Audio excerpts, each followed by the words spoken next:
Muito boa noite, 7 horas em ponto. Vamos dar início à nossa aula de hoje, nossa aula número 5. Vamos só aguardar mais 5 minutinhos até que o restante do pessoal entre. Tá ok? Estou por aqui qualquer coisa.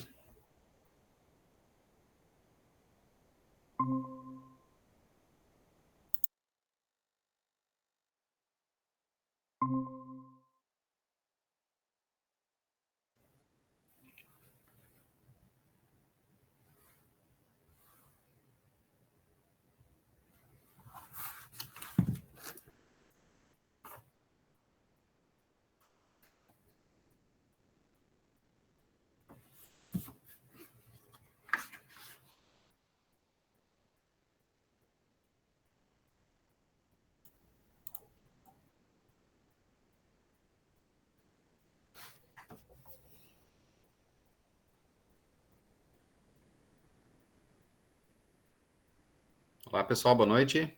Boa noite. Tudo bem por aí? Boa noite. Tudo bem? Muita chuva? Ainda bem que parou, né? Ainda bem. Nossa região aqui foi bem afetada, né? Bastante. Vamos esperar o restante do pessoal acessar. Oi, Caroline, boa noite, tudo bem? Boa noite, tudo? Tudo certo. Leoclécia, tudo bem? E a Aline. Teremos hoje uma colega nova que vai adentrar a disciplina também. Eu já estou combinando com ela os detalhes finais aí, porque ela não pegou as 4 primeiras aulas e também não fez a nossa primeira avaliação. Mas aí eu vou combinar certinho com ela no decorrer Até acredito que será hoje, após a nossa aula, eu finalizo com ela, para combinarmos os detalhes. E acho que antes de iniciarmos, vocês ficaram com alguma dúvida em relação à nossa primeira avaliação? Vocês gostariam de corrigi-la? Tirar alguma dúvida que porventura tenha ficado? Comentar sobre alguma questão em específico? Eu não me lembro das questões, mas tinha acho que duas que eu errei ali. Eu não sei se tu tens elas ali. Tenho sim. Podemos revisar, tá? Até em razão do tempo que nós teremos hoje, eu estou pensando em destinar a nossa primeira meia hora de aula para nós fazermos isso. E ao final da nossa aula de hoje, eu tenho algumas questões que eu gostaria de deixar para vocês também, referente ao material de hoje. Vocês não precisam me entregar isso, tá? Vai servir somente como uma questão aí de um reforço de conteúdo mesmo, que vai certamente ajudar vocês no decorrer da disciplina, até para avaliação 2 também, tá? Não vai ser cobrada entrega, mas caso vocês queiram me mandar, também não tenho nada contra, tá bom? Mas não necessariamente precisaria enviar. Vamos começar então fazendo a nossa chamada de hoje, pessoal. Rapidamente.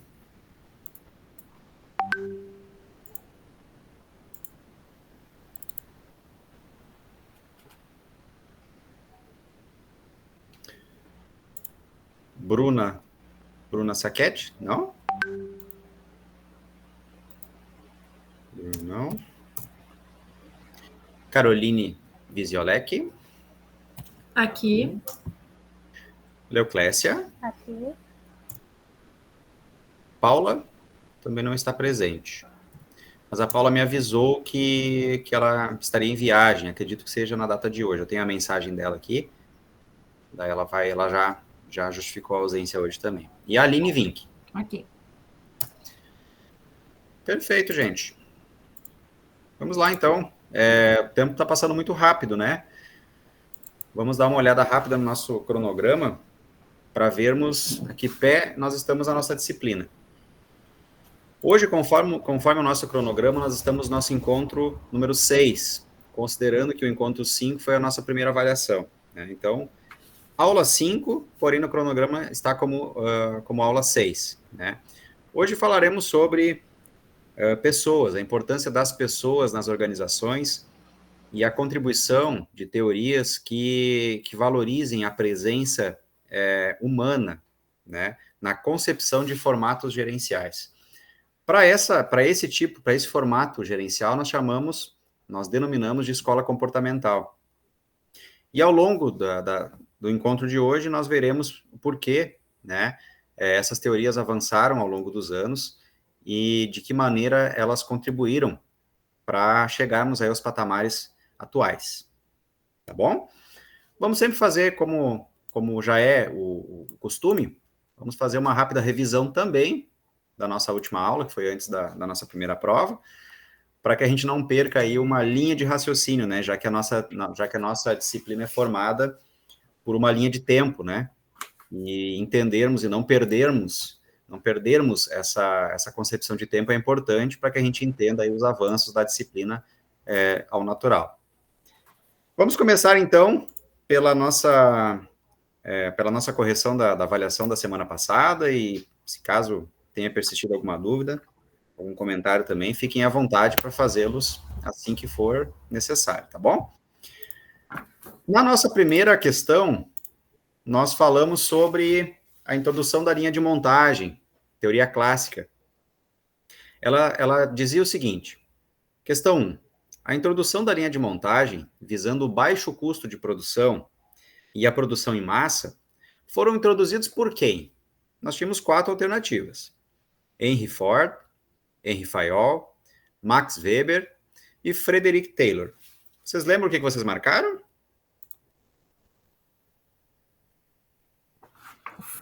Fayol?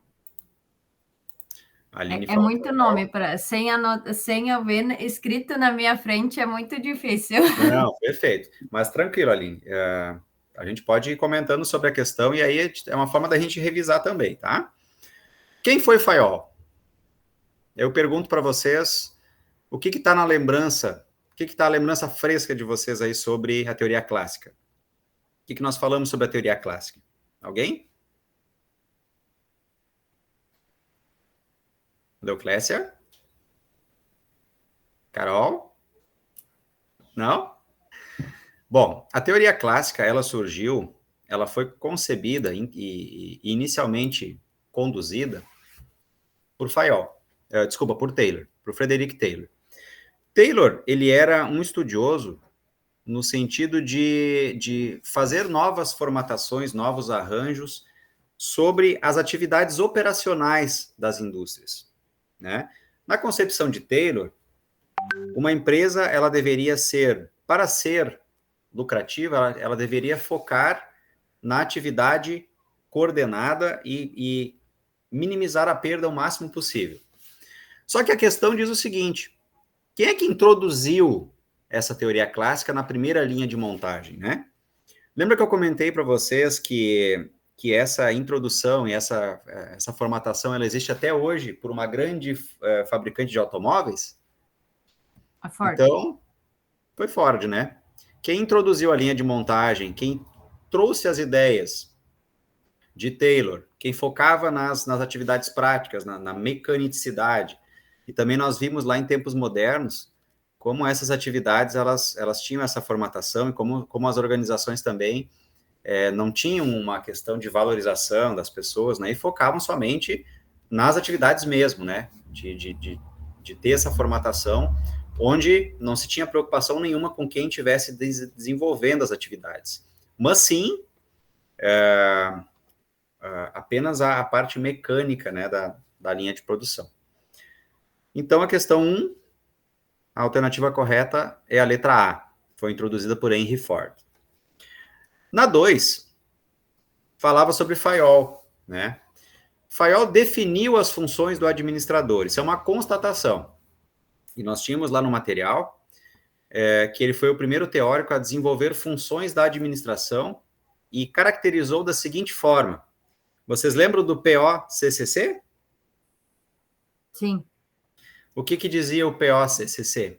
Planejar, controlar... Planejar, controlar... Não, POCCC. Vamos lá. O P... Planejar, organizar, controlar... Isso. Faltam 2, Aline. Agora, as outras 2 fugiu agora. Coordenar e comandar.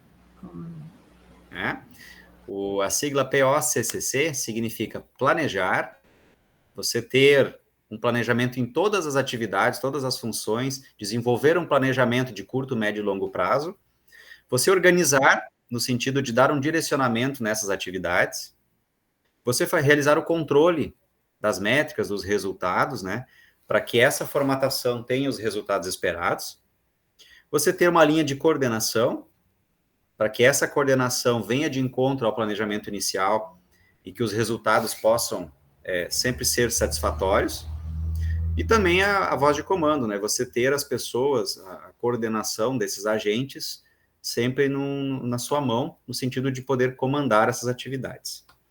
Então, também a letra A, planejar, organizar, controlar, coordenar e comandar.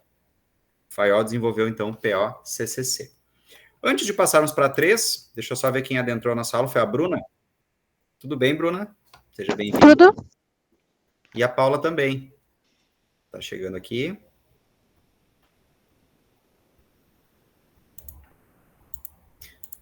Seja bem-vinda, Paula. Deixa eu só atualizar rapidamente a minha chamada aqui, para que vocês não fiquem com falta.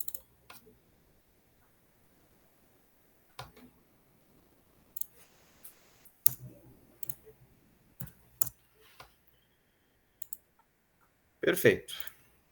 Então tá, pessoal, dando seguimento. A questão 3 dizia o seguinte: o homem que é considerado o pai da administração científica e que elaborou alguns estudos importantes, dentre eles, a organização racional do trabalho. A 3, ela vem de encontro ao que nós falamos na questão 1, né? A organização racional do trabalho é a teoria clássica, né? Então, ela está totalmente relacionada também com a ideia da linha de produção, da otimização de processos, né? E o pai da administração científica é o homem que é relacionado nos principais estudos e todas as suas obras são utilizadas, inclusive, como referência para esse estudo desse assunto, é Frederick Winslow Taylor. Ok? Não é Julius Fayol, não é Kurt Lewin e não é Max Weber. Dúvidas? Ou podemos seguir? Bom, se tiver alguma dúvida, vocês me comuniquem que a gente conversa sobre a questão. Tá bem? Sim. Questão número 4, né? Fazer um questionamento para vocês sobre quais das teorias abaixo se tratava da ciência da comunicação e do controle, seja na biosfera e seja na tecnosfera, no ambiente natural ou no ambiente tecnológico.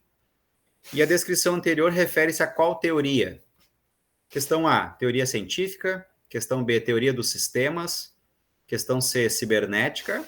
Ou questão D, relações humanas. Né? Então, conforme o nosso material nos mostra, a ciência que envolve comunicação e controle, tanto na tecnosfera quanto na biosfera, é a cibernética. É a ciência da relação da tecnologia, onde nós aplicamos essa tecnologia nos meios gerenciais.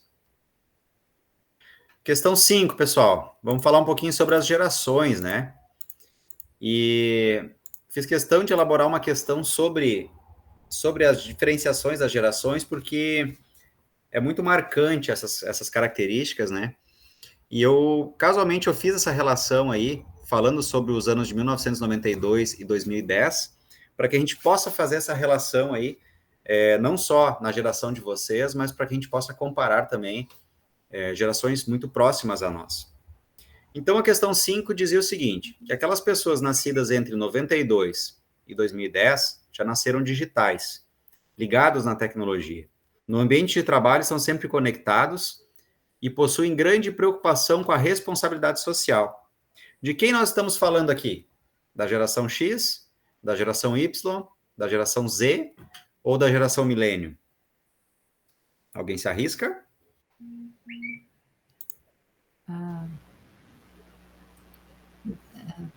A Millennium tem uma que é a mesma coisa, né? Uhum. Tem um pega-ratão aqui. Nascidos entre 92 e 2010. A geração Z? A Aline falou geração Z. Leuclécia? Concordo com ela, eu acho que é a Z. A Z. Carol? Bruna? Eu não lembro qual que eu botei, mas eu acho que eu falei Z também. Está sendo consenso de vocês, então, geração Z. Bruno e Paula querem contribuir também? Lembra o que vocês marcaram? Não me lembro agora. Uhum. Mas vocês estão corretos. É a geração Z. A geração Z, então, que tem essa característica, né? Não tão conectada quanto a Y, né? Que a Y já está mais conectada ainda, né? E a tendência é que as próximas gerações já tenham características ainda mais marcantes em relação à tecnologia, né? Mas os nascidos entre 92 e 2010, a gente está falando da geração Z. E sobre globalização, pessoal, vocês entenderam o que se trata de fato a globalização? E essa palavra que, embora tão atual, ainda gera um pouco de dúvidas, né? No sentido de classificação. É muito comum nós ouvirmos essa palavra nos noticiários e nos materiais também de estudo, né? Mas nós precisamos entender a essência, né? O que a palavra globalização quer nos passar, né? O que é o mais importante nós entendermos quando nós falamos globalização? Alguém gostaria de dar uma pequena contribuição? sem medo de errar, nas palavras de vocês, que o objetivo principal é nós construirmos o conhecimento juntos. Aline, quando eu te falo em globalização, o que vem à tua cabeça? A modernização? Também, não está errado. Bruna? Muita gente, a população, como é que se diz ali? Ai, tava escrito na resposta ainda ali o aumento da população. Uhum. Vamos lá, vamos pegar por tópicos. Aumento populacional. A gente pode fazer uma relação também com a globalização, por que não, né? Uhum. A Aline falou da modernização. Em globalização, eu penso em algo tipo expansão. Caroline falou em expansão. A Paula contribuiu aqui no chat também, falando... ela tá com um probleminha no Wi-Fi dela. Perfeito, Paula. Pode contribuir na medida que for conseguindo também via chat, que eu vou lendo as tuas mensagens aqui. A Paula falou de crescimento exponencial do mundo no geral, em pessoas, tecnologias e inovações. Perfeito. Perfeito. E na questão, nós falamos em fenômeno, né? Integração de economias. A questão A dizia que globalização é um fenômeno, né? Uma escala que integra economias, sociedades, culturas e espaços em escala mundial, dando intensificação dos fluxos de capital, mercadorias, pessoas e informações. Vamos tentar simplificar isso aqui um pouquinho, tá? Hoje é mais fácil nós nos relacionarmos de maneira pessoal e comercial com pessoas dos mais variados locais no mundo, sim ou não? Sim. E comparar esse fenômeno com o que nós tínhamos há algumas décadas atrás, né, se nós fazermos essa comparação, nós podemos dizer que houve uma facilitação, houve uma melhoria no acesso a informações, a produtos, a comunicação, no modo geral? Houve, né? Sim. Então, esse fenômeno, né, de aproximação, esse fenômeno de crescimento e de modernização, como tu mesmo falaste, Aline, isso retrata o que é a globalização, né? É a aproximação, uma aproximação de economias, aproximação de pessoas, como colocou a Paula também, crescimento exponencial, né? À medida que, embora os limites globais ainda sejam distantes, a gente, através da tecnologia, através dessas melhorias, através das inovações, a gente consegue aproximar essas fronteiras, né? E tornar isso cada vez mais próximos da nossa realidade. Entendido? Uhum. E as outras questões falavam em processo de aceleração dos meios de produção, tornando os processos mais aprimorados e lucrativos. Não seria bem isso, né? Aqui a gente não está falando diretamente de globalização. Alternativa C, representa a união dos povos em uma única economia de escala global. Também não, né? A globalização não torna uma única economia. Nós ainda temos diversas economias, porém, mais próximas e que conseguem se conversar de maneira mais rápida. E enquanto a alternativa D dizia que todas as respostas acima estão corretas. Então, na 6, pessoal, a alternativa correta seria a alternativa A. A questão 7 falava em planejamento. Perguntava para vocês o seguinte: o princípio do planejamento consiste em, alternativa A, seleção de operários de acordo com as suas aptidões. Isso é planejamento? Sim ou não? Como era... qual a alternativa ali? Eu estou lendo a 7, tá? Na 7, perguntava o seguinte para vocês. O princípio do planejamento consiste em, alternativa A, seleção de operários de acordo com as suas aptidões. Eu pergunto para vocês, selecionar operários de acordo com as suas aptidões, isso é planejamento? Sim ou não? De certa forma, sim. De certa forma, sim. Alguém tem alguma colaboração diferente para fazer? Não? Alternativa B. substituição de métodos empíricos por procedimentos científicos. O que é um método empírico, pessoal?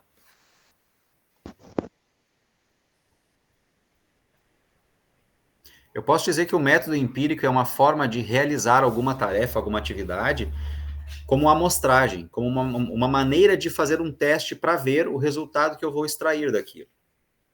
Né? Então, a questão está me dizendo o seguinte, que eu estou substituindo essa forma de fazer sem ter o mecanismo correto de fazer por procedimentos científicos, né? Com embasamento teórico, com embasamento científico. A C diz o seguinte, substituição de mão de obra robotizada. Quando eu substituo a mão de obra humana por robô, eu estou falando que isso é um princípio de planejamento? Isso é para vocês pensarem, tá? E a alternativa D, treinar a equipe e promover desenvolvimento para melhor produtividade.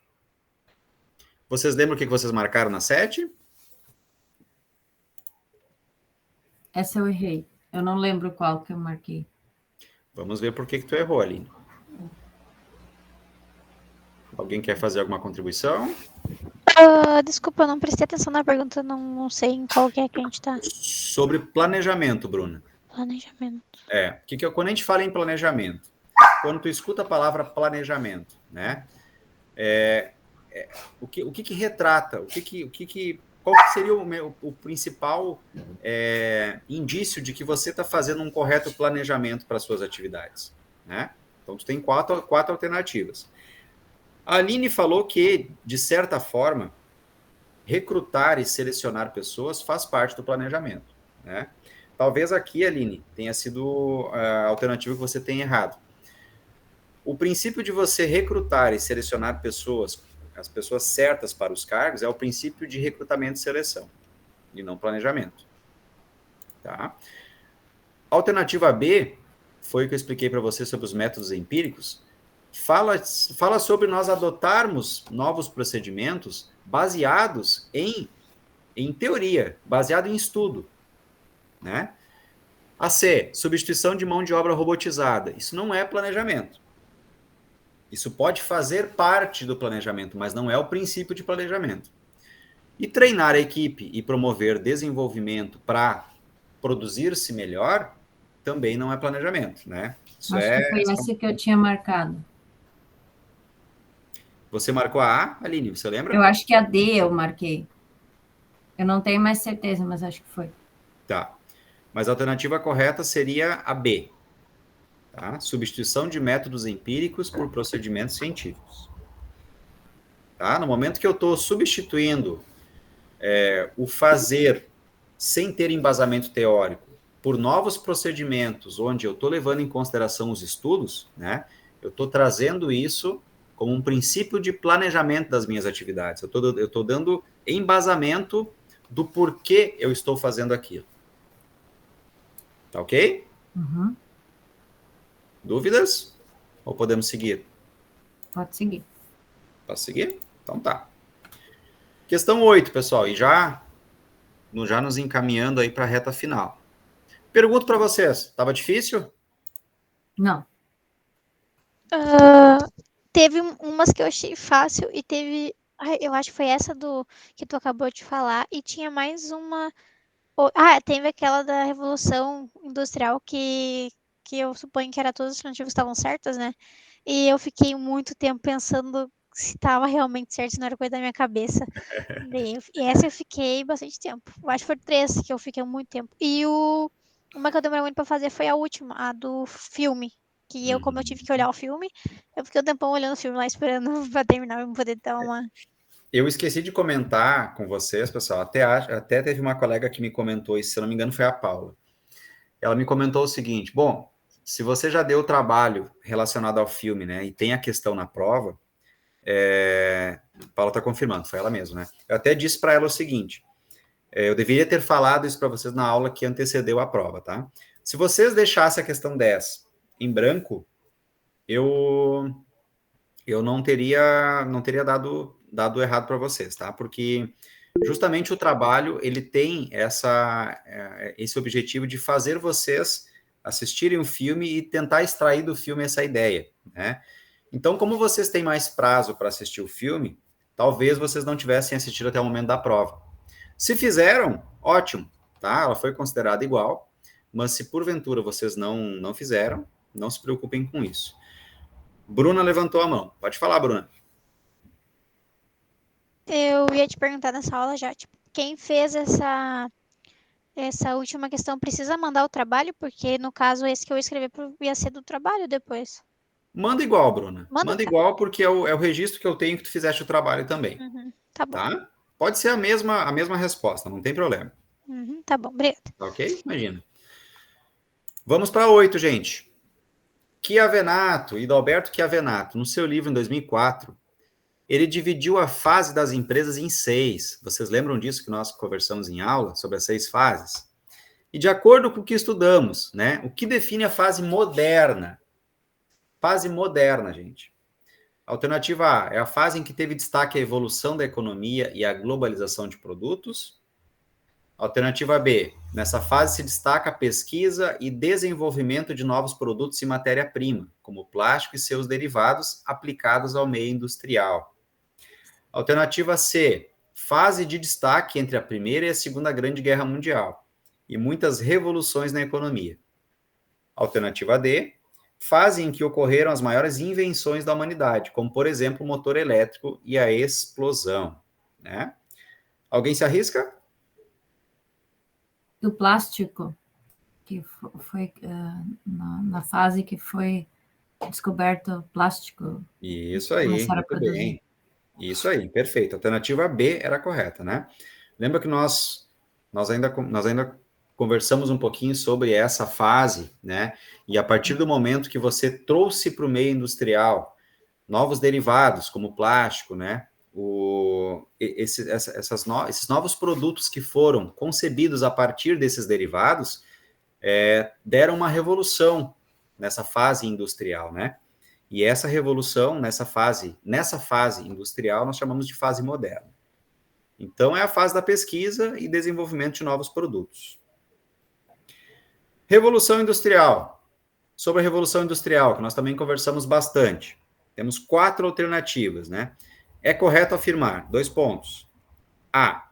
Teve início a partir da segunda metade do século XVIII. B. Marcou o surgimento da indústria e consolidou a formação do capitalismo. Alternativa C. Grande desenvolvimento de maquinários para a produção industrial. Né? Todas corretas? Sim. Sim? Então, a alternativa correta, letra D. Todas as alternativas estão corretas. Bom, gente, essa foi a nossa prova número 1. Já mandei para vocês os resultados de maneira individual. De modo geral, um comentário rápido e sintético, né? Todas foram muito bem, gostei dos resultados, tá? Não tivemos maiores problemas. Um ou outro caso específico, que nem a Aline comentou, né? Fiquei em dúvida nessa questão. A Bruna também falou que tive algumas dúvidas, né? As dúvidas são normais, e que bom que elas existem, né? E que são essas dúvidas que fazem, muitas vezes, a gente fazer uma nova revisão e voltarmos um pouquinho no material e darmos mais uma lida, né? Se nós soubéssemos tudo, né? Já estaríamos aí aptos a nem precisar estudar mais, né? Então, as dúvidas são normais e que bom que elas fazem parte da construção do conhecimento. Bom, pessoal, adentrando de fato a nossa aula de hoje, então, né, falaremos um pouquinho sobre a importância das pessoas e a evolução que esse pensamento de valorização das pessoas teve ao longo dos anos também. Vamos falar de uma teoria muito importante para o meio gerencial, e nós da administração, a gente utiliza muito essas teorias, porque elas são bem atuais, né? Vocês vão ver ao longo do material que elas se aplicam muito até hoje. Eu só peço para que vocês me confirmem, por gentileza, se vai aparecer para vocês o material na tela. Apareceu? Sim. Sim? Maravilha. Então, hoje, o que nós iremos estudar, né? ênfase nas pessoas, ênfase no ambiente e ênfase na tecnologia. Estamos aí na reta final da nossa disciplina. Espero que essa fundamentação que a disciplina de Fundamentos da Administração tem o objetivo de passar para vocês, ajude, né, no entendimento de outras disciplinas também, que é esse o grande objetivo da disciplina de Fundamentos. Pessoal, teoria comportamental, né? O que nós podemos falar sobre ela? Ela é um conjunto de contribuições teóricas e empíricas. Agora nós já sabemos o que são contribuições empíricas, né? Que trazem para o campo da administração essa experiência que a gente busca quando a gente analisa o comportamento humano nas organizações como um todo. Deixa eu só ver aqui uma... que apitou aqui para mim. Karine, seja bem-vinda. Oi, obrigado, boa noite. Boa noite. A Karine está começando conosco hoje na disciplina. Eu tô ingressando na aula, no conteúdo da aula de hoje, estou começando de fato agora, tá bom, Karine? Então, tu não perdeu nada da aula de hoje. Eu só estava fazendo a revisão da nossa primeira avaliação, certo? Tá bom. Assim que nós finalizarmos o conteúdo de hoje, eu gostaria de ficar contigo mais uns minutinhos só para que a gente pudesse conversar sobre a tua situação e como que a gente vai fazer para recuperar daí as tuas 4 primeiras aulas e também a avaliação, certo? Ok. Maravilha. Então tá, gente, vamos dar andamento. Teoria comportamental, então, são as teorias da administração que enfatizam as pessoas, né, como uma forma de aumentar a produtividade e também a eficácia nos negócios. Desse jeito, pessoal, a gente enfatiza que a motivação e o fator psicológico são através desses fatores que as empresas conseguiam e conseguem até hoje alcançar os seus objetivos. Já pensaram, nos dias atuais, nós não valorizarmos e não criarmos maneiras e mecanismos de motivarmos as pessoas que fazem parte da nossa organização? É praticamente impensável, né? Hoje nós temos aí diversas maneiras, diversos estudos, diversas técnicas de aprimorarmos essa relação onde as pessoas que fazem parte da organização possam contribuir, né? E com isso aumentar a eficácia dos negócios. Temos aí teoria das relações humanas e também a pirâmide de Maslow. Alguém já ouviu falar dessas duas teorias, pessoal? Alguém já ouviu falar da pirâmide de Maslow? Por que ela existe? Por que ela foi construída? A pirâmide de Maslow a gente estudou na aula de recursos humanos. Muito bem, Aline, isso aí. Muito bem introduzida. Perfeito, perfeito. Quer fazer um comentário sobre ela? Quer fazer depois da explicação? Sei lá, mas às vezes agora assim que eu aprendi, né, que eu vi ela, dá para ver, a gente se põe na posição, né, dentro da pirâmide, né? Perfeito, o objetivo é justamente esse, né? É fazer essa correlação com a nossa vida pessoal mesmo. Bom, gente, enquanto a teoria das relações humanas e também a pirâmide de Maslow, né, que foram aí concebidas com um grande objetivo, né, para tornar e enfatizar a importância das pessoas nas organizações, a gente pode dizer que as duas são as que mais se destacam e são as mais utilizadas, né? Através dessas duas teorias, é que a gente utiliza a palavra motivação e torna essa palavra como um processo de indução de pessoas ou de grupo de pessoas que realizam atividades que são de interesse da organização. São atividades voltadas aos objetivos, ao foco da organização. Sob o ponto de vista do negócio, do gestor da empresa, né, pessoas servem para serem motivadas. E motivar significa induzir. Pensem vocês aí, futuras líderes de equipes, líderes de setores, coordenadoras, diretoras, presidentes de grandes empresas, né? Como é que vocês fariam para motivar pessoas? Trazer pessoas e tornar as pessoas importantes nas suas funções, nos seus cargos, nas suas atividades, né? Embora tenhamos aí diversas maneiras de tornar esse processo mais facilitado, nós estamos lidando com pessoas, né? Pessoas não são programáveis como máquinas, né? E é esse o grande barato. Cada pessoa tem a sua história, cada pessoa tem a sua maneira de lidar com situações diferentes, cada pessoa tem reações diferentes, né? Então, não existe uma receita de bolo pronta. Existem maneiras, existem técnicas, e cada gestor tem a sua formatação mais específica. Falando especificamente sobre a pirâmide de Maslow, Maslow foi um estudioso que viu que para as pessoas serem atendidas de maneiras satisfatórias e que pudessem fazer uma relação do seu trabalho com a sua vida pessoal, ele fez essa relação através de uma pirâmide de necessidades. Maslow, através da sua pirâmide, quis dizer o seguinte, tá?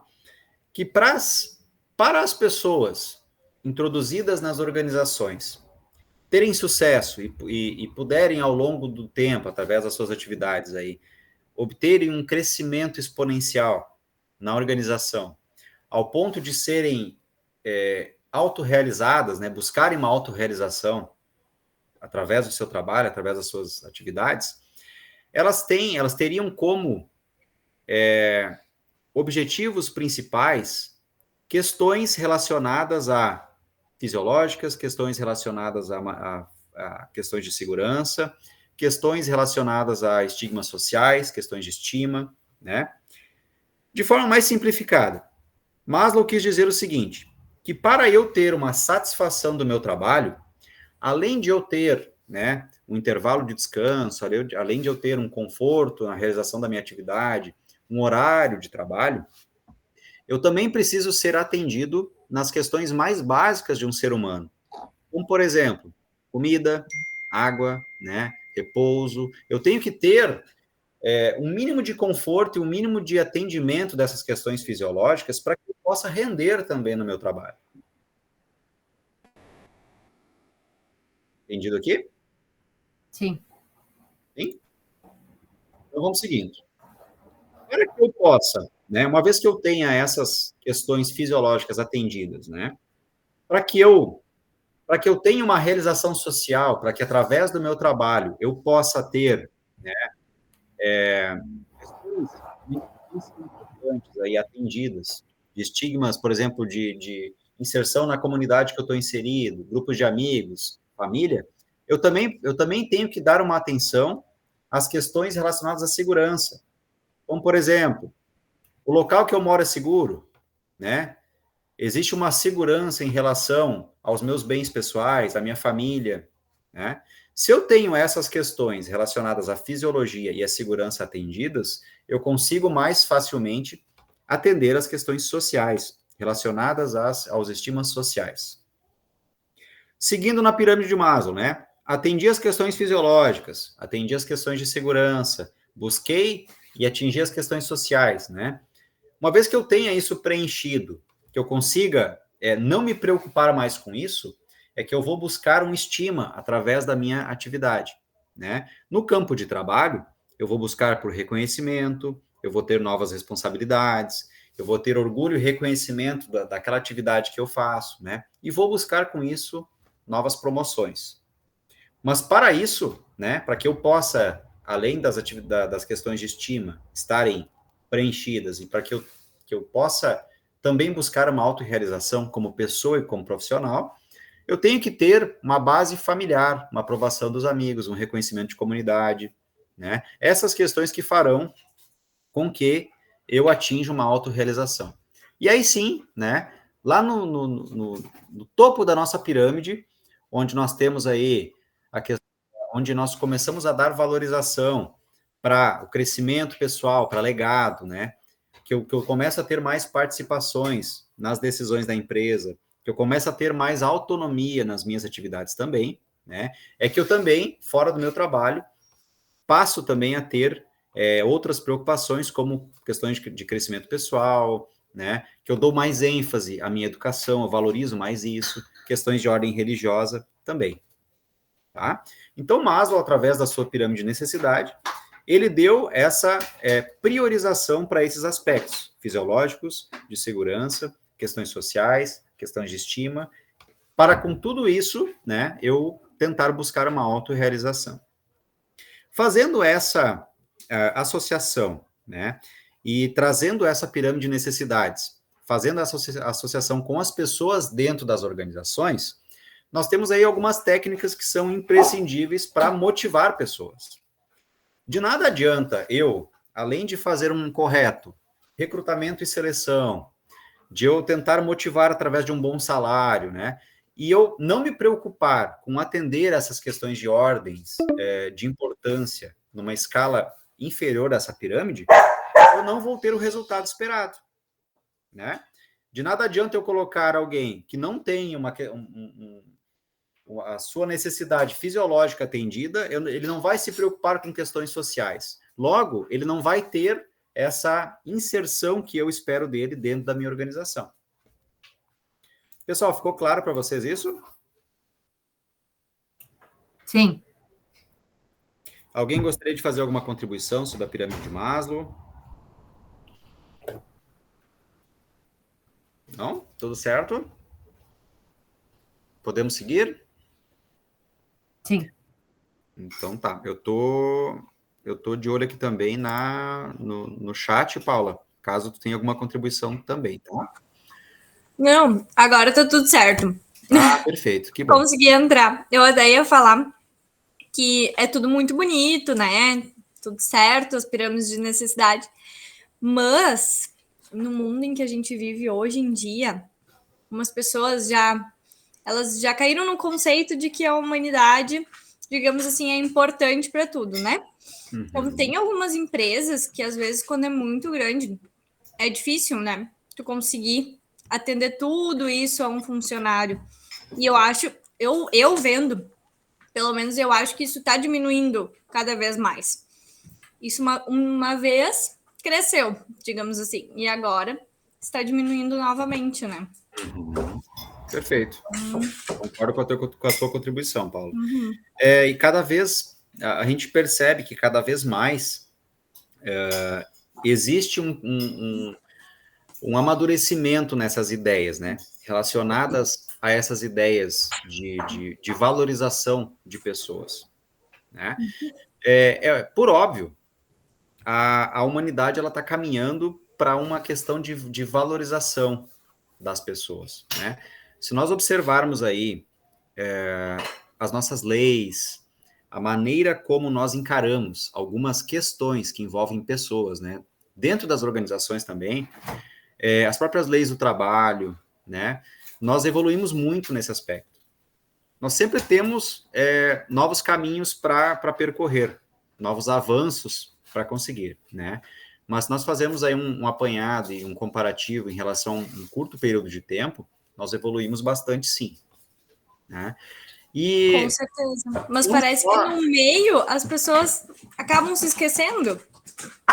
Assim, elas não, né? Eu digo isso talvez porque eu seja muito nova, mas eu vejo assim que estudando o antigamente para o agora, nesse meio período acaba se perdendo muito a humanidade em si, sabe? Sim. Agora, realmente, como tu comentou, eles estão cada vez fazendo mais leis e tudo para questão de querer chamar mais a população, né? Mas é bem difícil, assim, essa questão.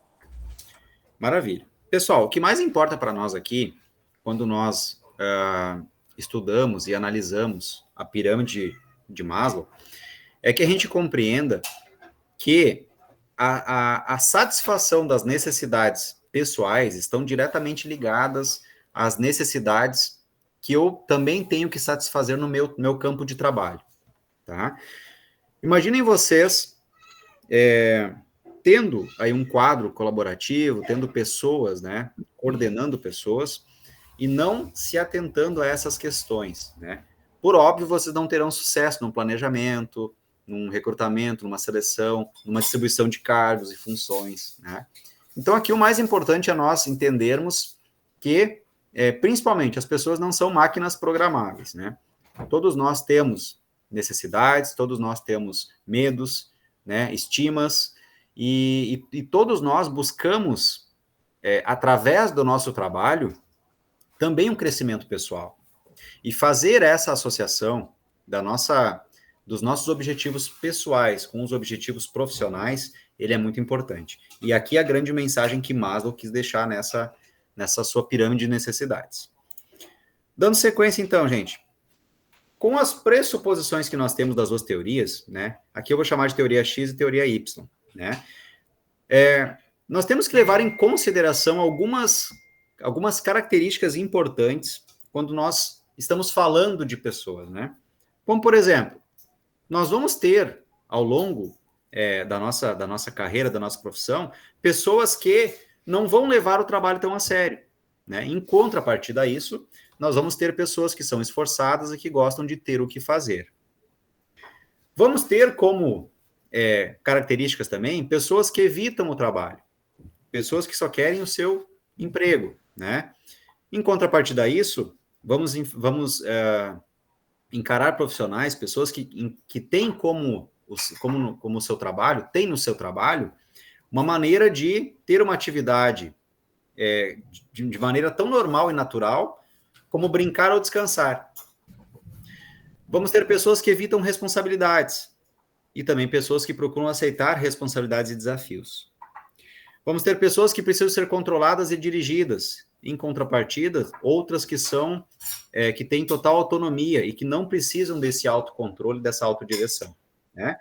E pessoas que são ingênuas e sem iniciativas, e também pessoas que são criativas e competentes.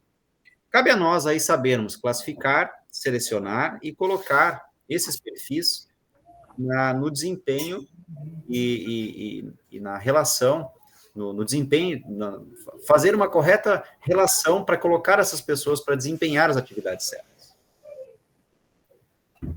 Basicamente, pessoal, essas duas teorias, elas tratam de perfis, de personalidades, de comportamento de funcionários, né, de colaboradores. Esses aspectos, muitas vezes, são dos próprios indivíduos, e eles nem percebem que eles possuem, tá? Como princípios básicos da teoria X, nós temos, né, para um indivíduo comum, em situações comuns, ele evitará sempre que possível o trabalho. Teremos indivíduos também que só trabalham sob forte pressão. Eles precisam ser forçados, controlados e, às vezes, ameaçados com punições severas para que se esforcem em cumprir os objetivos estabelecidos pela organização. Nós falamos disso lá na questão de planejamento, né? Que quando nós realizamos um planejamento, nós temos que levar em consideração que nesse planejamento terão pessoas e que pessoas também têm essas características. E que o ser humano que tem na sua essência, na sua característica, né, evitar o trabalho, ele também prefere ser dirigido. Ele evita responsabilidades, não tem tantas ambições e, acima de tudo, deseja, através do seu emprego, um atendimento à sua segurança, né? Ele não deseja um crescimento exponencial pessoal, mas sim prezar somente pela sua questão fisiológica de segurança, né? Temos que ter esse correto entendimento também. E da teoria Y, pessoal, temos aí o esforço físico e mental, né, empregado no trabalho, para esse perfil de profissional, ele é tão natural quanto aqueles momentos de lazer. O atingimento dos objetivos da organização está ligado às recompensas associadas e não ao controle rígido e punições. Esse indivíduo comum não só aceita a responsabilidade do trabalho, mas também as procura. Olha só que perfil bacana, né, gente? Nós temos aí indivíduos que não somente aceitem as responsabilidades do seu cargo, mas também procurem novas responsabilidades, né? É um perfil cada vez mais difícil de se achar hoje em dia. E indivíduos que são criativos e inventivos, buscam sempre a solução para os problemas da empresa. Os trabalhadores têm a capacidade de se autogerirem nas suas tarefas, que visam atingir os objetivos pessoais e estratégicos da organização. Eles não têm aquela necessidade de ameaças ou punições. E o trabalhador normalmente não faz aquilo que não acredita. Por isso, ele exige cada vez mais benefícios para compensar o incômodo de desempenhar uma função desagradável. Perceberam as principais características da teoria X e Y?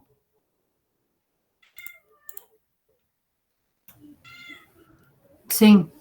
Dentro dessas características, pessoal, nós temos que ter o entendimento do que difere desses dois perfis de profissional, né? E também buscar maneiras de fazer até uma correção dessas características, que são possíveis sim, né? Para aqueles profissionais que não têm que não são autodidatas nas suas tarefas, a gente tem formatações aí, tem maneiras de tornar eles um pouco melhores nessa questão de buscarem aí a sua diferenciação pelo seu trabalho. Vamos dar seguimento, então, que nós temos bastante conteúdo pela frente. Teoria X, o indivíduo é motivado pelo menor esforço. Ele demanda um acompanhamento por parte do líder, né? É aquela pessoa que tem que ser gerida. E na teoria Y, as pessoas são motivadas pelo máximo esforço, demandando uma participação maior nas decisões e negociações inerentes ao seu trabalho.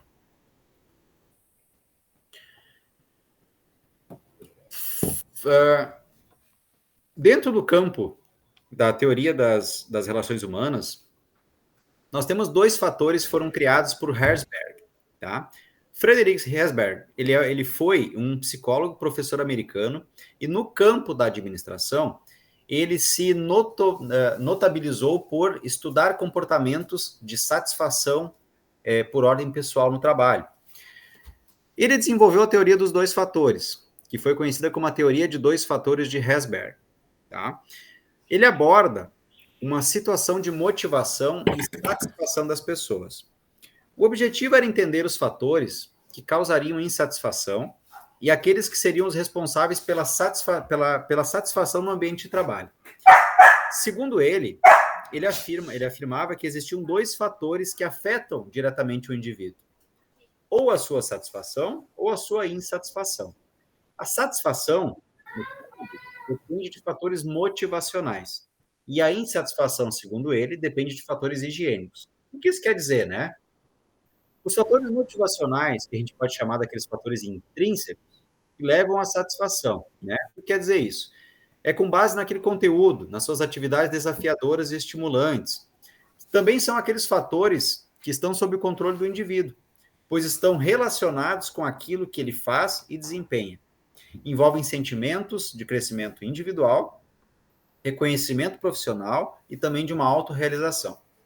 Fatores higiênicos, extrínsecos, né, pessoal, que levam à insatisfação. Então, são aqueles fatores que são administrados e decididos pela empresa, estão fora do controle e do comando das pessoas. Os principais fatores são o salário, os tipos de supervisão, as condições físicas e ambientais do trabalho, né, as políticas e diretrizes oferecidas pela empresa, regulamento interno, formatação interna, enfim, isso levam a esses fatores extrínsecos e também a insatisfação no trabalho. Segundo Herzberg, né, a motivação está ligada às condições oferecidas pelas organizações aos seus colaboradores. Aqui nós temos uma relação nas duas colunas daquilo que nós falamos anteriormente, né? Fatores que levam à satisfação, que são aqueles fatores motivadores, e os que levam à insatisfação, que são os fatores extrínsecos, higiênicos, né? Vamos pensar nisso e fazer um raciocínio juntos aqui. A motivação humana, ela impulsiona as ações e a realização das pessoas? Você concorda com isso? E eu deixo aqui uma pergunta para vocês. E eu gostaria aqui de fazer um bate-papo. Deixa eu até interromper rapidamente o compartilhamento. Eu quero fazer de maneira individual para vocês. Se vocês puderem gentilmente abrir a câmera de vocês um pouquinho. Eu quero fazer uma pergunta direcionada a cada uma de vocês, tá? Para que vocês não me respondam, mas que levem vocês a pensar o que motivou vocês, pessoal, a fazer esse curso técnico. E o que vocês esperam, né? Vocês aí estão hoje é dia 5 de setembro, uma noite fria, pelo menos para quem está em Santa Cruz, aí uma noite fria, uma semana chuvosa, né? Vocês poderiam estar fazendo muitas outras coisas da vida de vocês. Vocês poderiam estar olhando uma televisão, conversando com os amigos, né? Enfim. Mas vocês estão aqui me ouvindo, né? Quais fatores motivacionais que levaram vocês a fazer isso, a estarem aqui? Se alguém quiser responder essa pergunta, fica bem à vontade. Se não, se autorrespondam e pensem nisso, né? E façam uma relação dessas questões motivacionais de Herzberg. Alguém deseja responder? Acho que um próprio crescimento,